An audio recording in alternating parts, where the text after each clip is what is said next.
বড় ভাই বড় শিক্ষিত হওয়ার স্বপ্ন বাদ দিয়া মা বাবার খেদমতে চলে গেল কাজ করে, আর কয় আমার ছোট ভাইরে মানুষ বানাই, আমি কাজ করে করে ছোট ভাইয়ের খরচ দিব।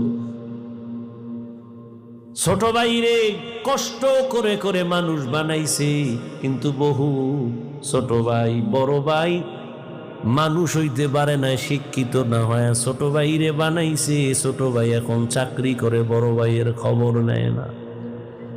নাই ঈদের সময় এখন বিয়ে করি না, কত আনন্দ, চাকরি করে টাকার অভাব নাই।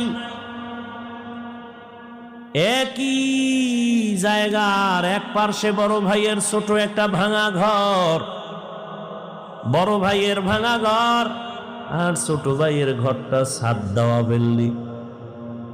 ঈদের বাজার লইয়া যখন গোপনে ঘরে আইয়া স্ত্রীরে কয় জামা কাপড় গুলো সন্তানেরে দাও, তুমি নাও।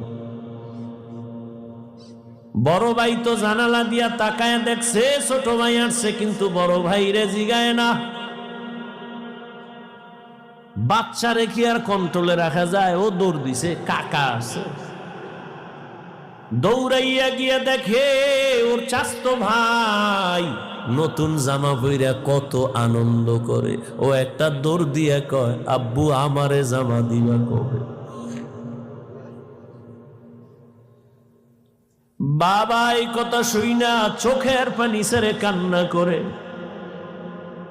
আর বুকে জড়ায় কয়, বাবা কাঁদিস না, আল্লাহ যেদিন তৌফিক দিবে সেদিন তোরে জামা কাপড় দিবে। এমন নিমক হারাম বড় বাইরে জিগায় না, কোনো খোঁজ খবর নেয় না, কিন্তু বড় ভাই বাবার সমতুল্য, এত দূরে দূরে রাখে বড় ভাইরে ছোট ভাই। হঠাৎ করে রাতে 3টায় টেলিফোন আসছে, কে তুমি? বলে ভাইয়া আমি তোমার ছোট ভাই। এই রাত্রে